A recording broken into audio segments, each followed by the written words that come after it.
Hello and welcome to my beginner's guide to wet sex.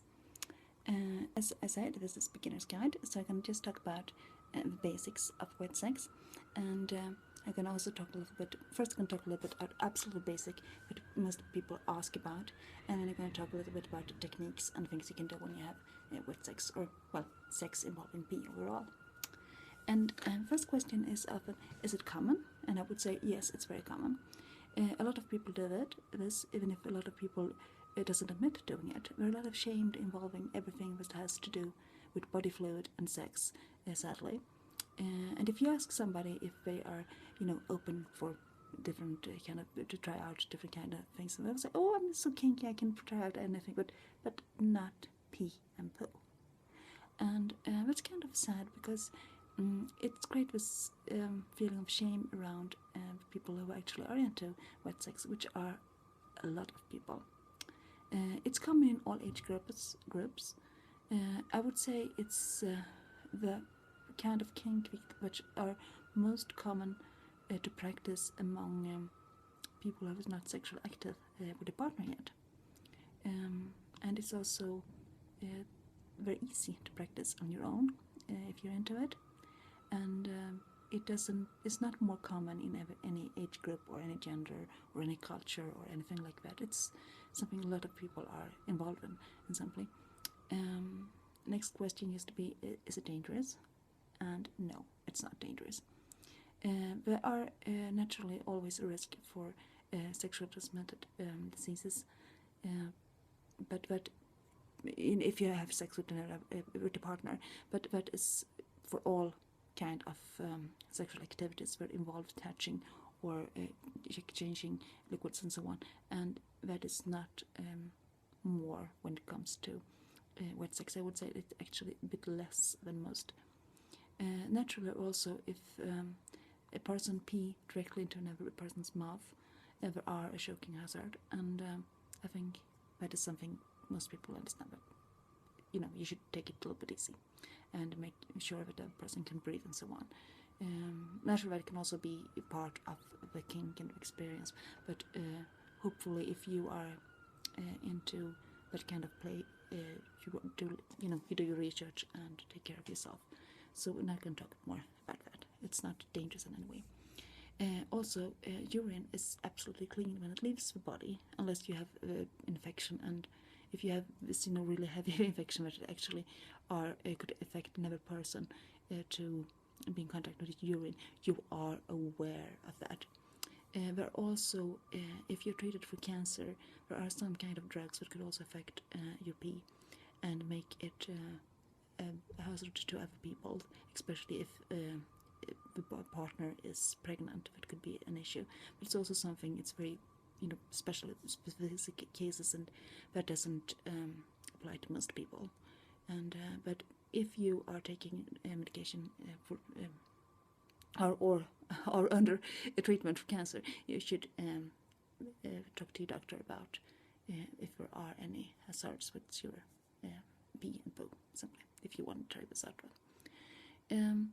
So that's absolutely basic things. Pee sex, I call it that because I think it's better than wet sex, because wet sex could be also when you involve water or getting very wet, if you are, especially if you have a vagina, and so on. So it's not very specific, and also was named like golden showers and so on. But I think it's simpler to just say pee sex because everybody knows what I'm talking about then. And it's as I said, it's very common. The most common form is to do it on your own, with yourself. I think most of you have tried to pee in the shower sometimes, and some people might do that because they are in extreme hurry, but most people do that because it is a nice feeling. And no matter what in that feeling you like, it is a sexual action. You do it because it gives you pleasure, physical pleasure, and that is simply pee sex. A lot of people don't think about that and would probably not list that as pee sex, but that is exactly what it is. When it comes to having this with a partner, there are a lot of different ways naturally you can have it. The most common is not to drink the urine. That is quite advanced, I would say. Most people do start that with smaller things like trying to pee, putting the hand between the legs when you pee on the toilet, and experience this feeling of not being in the shower, but still getting this nice feeling of this hot liquid on your body, and especially in a little bit cold room, it could be really nice.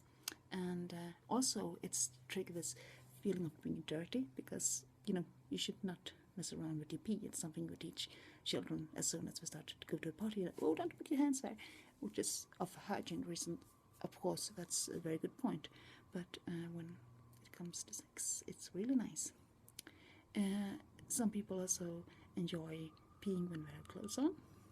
It could be that you get dressed in something like leather tights or rubber clothes and so on that traps the pee, or just have your regular clothes on and pee in them, and also this feeling of both the actual physical feeling from this warm liquid pouring down your legs and wetting all your behind and so on, in combination with a lot of shame for a lot of people.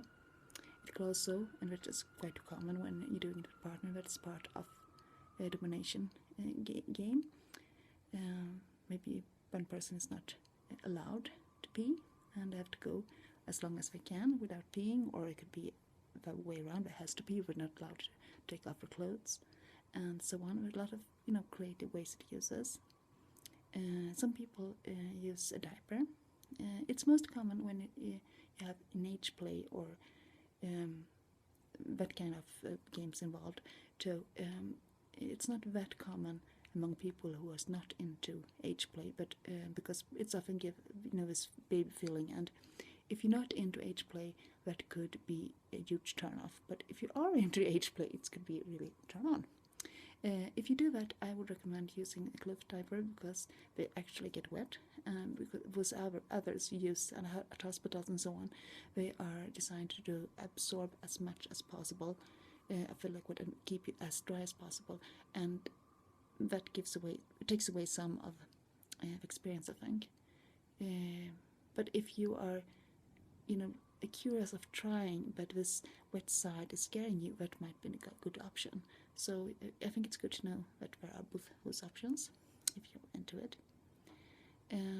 Another thing could be that you pee on your partner.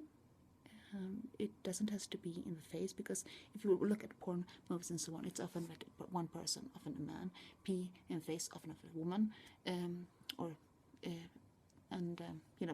that is this really porn version of it, and that could be naturally a turn on to a lot of people. A lot of people also enjoy having their vagina or the penis stimulated at the same time. It could make it very hard to pee, which could also trigger this really nice feeling that you are so horny you can't pee, but you really has to. Some people are able to force themselves to pee through this, and that could be painful in a very nice way. If you're into that, a lot of us are. But I think to most people it's easier to pee in the beginning of this when you're not really that excited. On the other hand, most people are more open to try this kind of things when we are really excited, so that could be a little twist of that, and it could be harder to manage sometimes, but you need to can experiment with it if you feel like it's something you like. And personally, I like this feeling of getting it on your skin, on dry skin. Again, this is with the contrast between hot and cold. It's something that it's very suitable to do outdoors if you're into outdoor sex, because you don't have to wipe it up and clean it up. A lot of people do this in the bathroom or even in the shower or bath tube, simply because it's easier to keep clean. If you do it in the bed or couch and so on, I would recommend to use those kind of plastic sheets you have for babies. To some people that could take away some of the thrill, but I must say, if you not have extremely lot of money, think before you pee in your own bed, because you can't get it clean. And those might seem like things laughable when you're not really in the mode, but those are things I have experienced, or people around me have experienced, and it's easy to mess up. Overall, I think P6 is a very gentle kink, even if it's for many people seen as a heavy kink. I think it's very gentle because it doesn't involve any pain if you don't want to. It's not very forceful. It could be very gently done. It could also be very discreetly done. It's nothing that stops you from taking a break at the office and going into the bathroom and pee on your hand, or taking your partner with you and maybe let your partner hold her hand between your legs when you pee, and this kind of things. And I think that is very gives it an extra thrill for it to it. If you are into doing this in public, that is also a really nice thing you can do. There are a lot of sex toys that you could try on when it comes to this kind of kink. Both that you can pour urine at each other, or you can have this what they call pee-trap, almost call it, like you have rubber pants that keep the pee up in your body, or you can even have a mask where you can pee in the mask and have a pee floating in your face and so on. And that's quite advanced, and again, it's things you should do if you feel very safe on what you're doing, and you should need to read the manuals really carefully, because when you're doing that, there are some risks involved, but it could also be absolutely fantastic. So I would simply say this is something I could definitely recommend for anyone who wants to try something outside the most basic vanilla things. And as I said in the beginning, that it's not dangerous in a way at all, as long as you have some common sense. And thank you for watching, and I hope you liked it.